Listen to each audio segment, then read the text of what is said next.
Yeah? Try to give me a smile. Boy, I don't know why they waste my time trying to check you. Too much of a wuss to pull anything.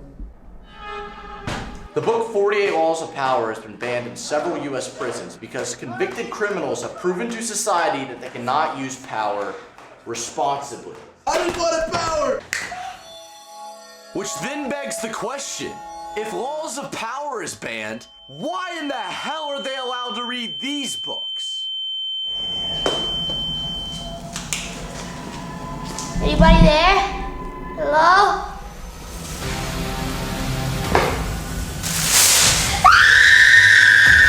You are a chicken. Yeah, this whole thing is bullshit. Like, absolute garbage. Alright, you're good now, bro. Thanks for the help. Now, if there was ever a book that looked like it should be banned in prisons, it would be this one. I'm gonna be rating these books on a 1 through 5 scale based on how powerful I feel after reading them. And after reading this book, I might as well be a Disney fan because I feel powerless and let down. I mean, the book claims that it will teach you techniques on mind control, brainwashing, and hypnosis, but after reading through the book, it's all just a bunch of fluff. Even if my life depended on it, I could not hypnotize that kid because there's no actionable steps in the book to do it. Which is why I don't think this book has any reason to be banned in prisons. And because of that, this book is getting a 1 out of 5 stars. Now, let's go test something a little more risky. The Official Manual of CIA Trickery and Deception, Declassified. The book teaches several different pickpocketing techniques that were all used by CIA operatives during the Cold War. And I'm gonna be testing them on people in my city park. And bro, I just binged all the Mission Impossible movies, so if this works, I'm gonna...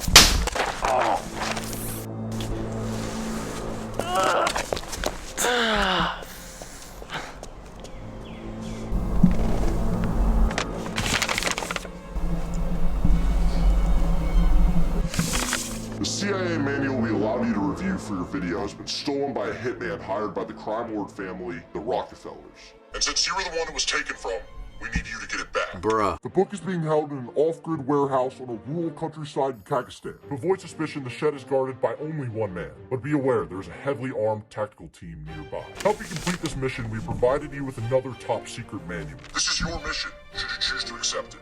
But keep in mind, there will be no extraction. What? Bro. This message will self-destruct. Oh shit!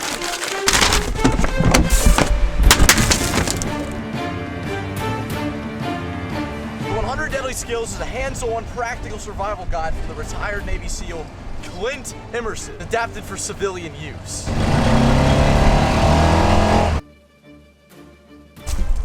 All the methods in the book are said to be low-tech or no-tech, and they better be legit, or else I'm dead.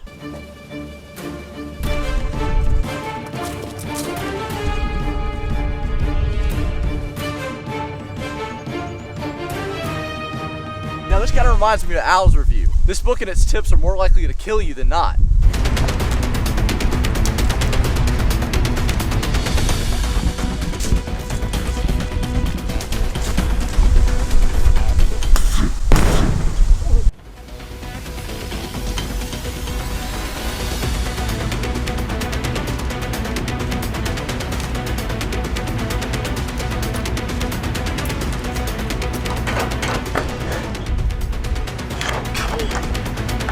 Shit.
set off that smaller explosion you saw earlier. And if you thought me using it as a diversion was just clever writing, you'd be wrong. That was copy and pasted from the book. Now looking through all the theatrics, it actually took us 4 attempts, 3 lighters, and a bunch of tape. But even with all that movie magic, we still couldn't pull off skill 50, the padlock pick.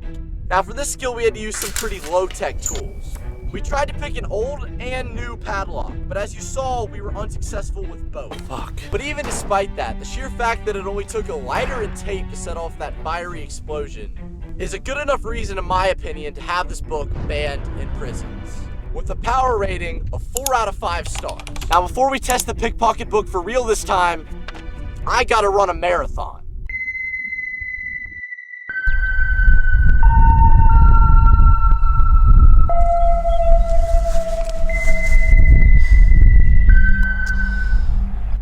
What is that?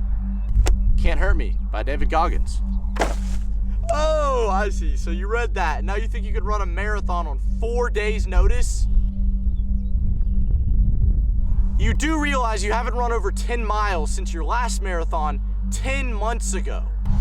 I want to beat that time. The time you got on the marathon that you actually trained for? Are you insane?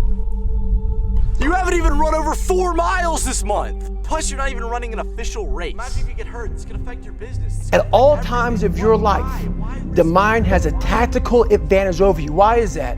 It knows what you're afraid of. It knows your deep, dark lies. And it starts to push you away from that shit. It pushes you in a direction that is comfortable. Hey, just listen to me for once. What mile are we on? We're at mile 4. Mile 4. Landscape. Mile 4. Feeling good, made an early stop. I just hit mile 7, feeling great. I'm about to hit 9 miles. I'm at like 8.8 or something. You made it! Just did a lap with the water pack. They don't know me, son. Back on the road. Just hit the halfway mark. Not doing good right now. Definitely blew up. I know you're not walking. Hey! Who's gonna get the boats? My quad's cramping. I'm 17.5 miles in. Fuck. They just like started tightening up nowhere. I might finish this off and come back and get some water. Don't quit. You got it. We need to get you, separate you from this feeling. This feeling over here. Life's all about feelings. We want the happy feeling. We don't want that feeling of this sucks. Why am I here? If in that moment you can answer those fucked up questions and you are now in charge of your brain versus your brain ruling you. I'm 3 hours and 30 minutes in. I haven't stopped the timer even on the brakes. I have to do a little over 7 miles in an hour and 20-ish minutes. Whew. All right, man. Here we go.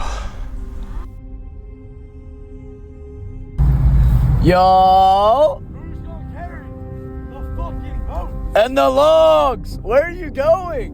Why is he doing this to us? I don't know. He's fucking David Goggins, bro. There's only one motherfucking option. Stay fucking hard. What you mean by that? Yeah, what you... David, your first time here. What do you think about the heat? Didn't even notice it. I didn't even notice it. Goggins, where are you going? Jupiter, I'll see you there, motherfucker. How much preparation went into this? When did you, because you literally just texted off us last night and you were like, fuck it, I'm running a marathon tomorrow, because we were confused. Like a while ago? Like 4 days ago. Were you nervous? A little bit. Did you have second thoughts? No. He's home, bro. You know this. You want any music or anything? Play the Rocky theme song. Alright, bet. Yeah! Let's go! Let's go!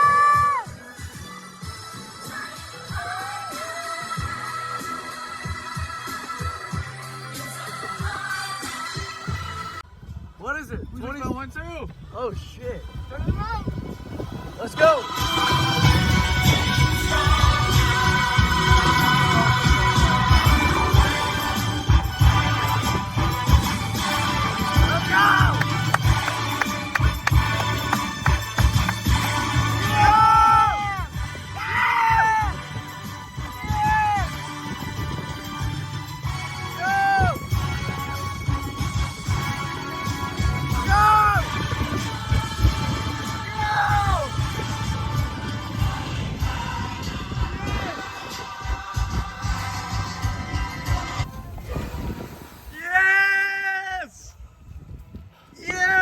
really just hope we were able to capture what that moment felt like.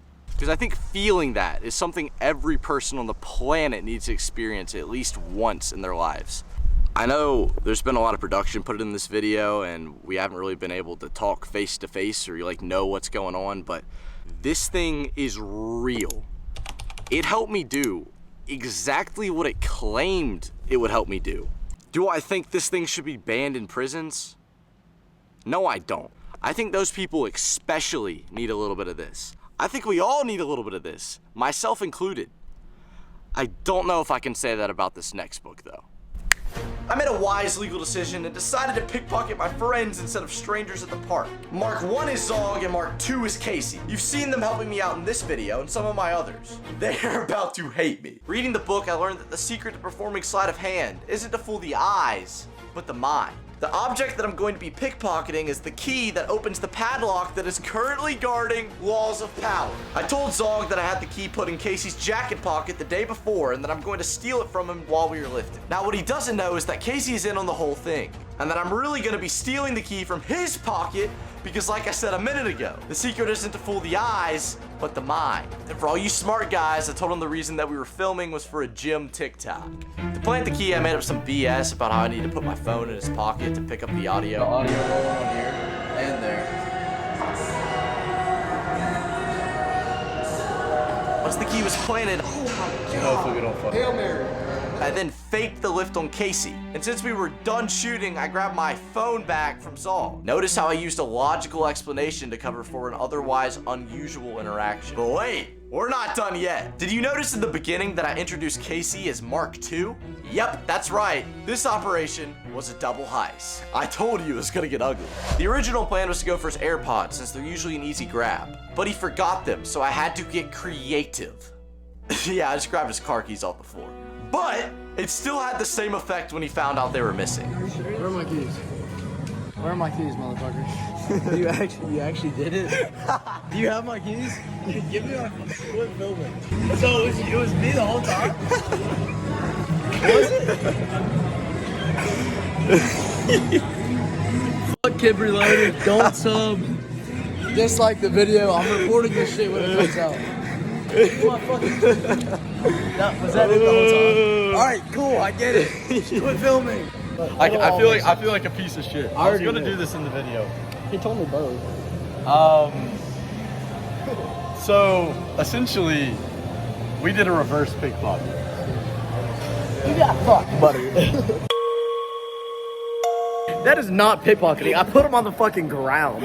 That's picking something up. But I made him think it was, which was funny. Basically, kids, Kid Reloaded is a liar to his best friend. No. This is the whole point. Because look what I had to do to get to pull all this off. Yeah. Now this book may not deserve to be banned in prisons, but it could definitely have you end up in one. But all in all, I'd say this book had some really good history and knowledge on sleight of hand. I'll be giving this book a power rating of 3.2 out of 5 stars. So before I get jumped, We're jumping him in the parking lot. This shit's over, man. let's review the book that had me start this video. 48 Laws of Power. I think the most important topic of discussion with this book isn't even the book itself, but the fact that, yes, I've said a million times, it is banned in prisons. Let's imagine we gave convicted criminals access to this book. Would a majority of them, in most cases, use its knowledge for evil? And what about the exceptions? Say a scared kid who did something stupid because he himself felt powerless. Does he deserve to stay ignorant? You're probably like, wait, hold up. Is the book even that legit? When I started reading the book, I actually did catch myself kind of questioning like how I've acted in the past. Should I have acted that way? Should I have acted differently? Where was I in the power dynamics? So yes, I will say it does mess with your head a bit. When you read through the book, you'll come across examples of how these laws have been used throughout history. And most of the time, they haven't been used for anything good. So in regards to the argument that you should read this book to safeguard yourself against others who might use these against you, yes, that's important, but is it worth risking becoming the person that people safeguard themselves against? Well, that's not something I can answer. But for me, I think it's made me better and more aware of my actions. But if you're still wondering if you'd be okay reading this book, I'd say the fact that you're not currently in prison is a pretty good indicator that you know how to use power responsibly. But what about the criminals? I'm gonna read you the words of a police officer that I spoke to about this who did not want to be on camera. From what I've seen, most criminals would use it for bad. But either way, these people are in a controlled environment, restricted of many freedoms because of the choices they made. So a restriction like this makes sense. And for those who may not deserve it, the world can be unfair, and actions have consequences. So no matter what book you're reading, if you yourself are tempted to use your own power for evil, think about them. Think about all the people you drive past every single day who never see the sun. All the lives they've ruined to only end up ruining their own. My mom sent me this cheesy quote the other day that kind of puts everything in perspective. The sexiest thing in the entire world is being really smart, being really thoughtful, and being generous. Everything else is crap, I promise you. So don't buy it.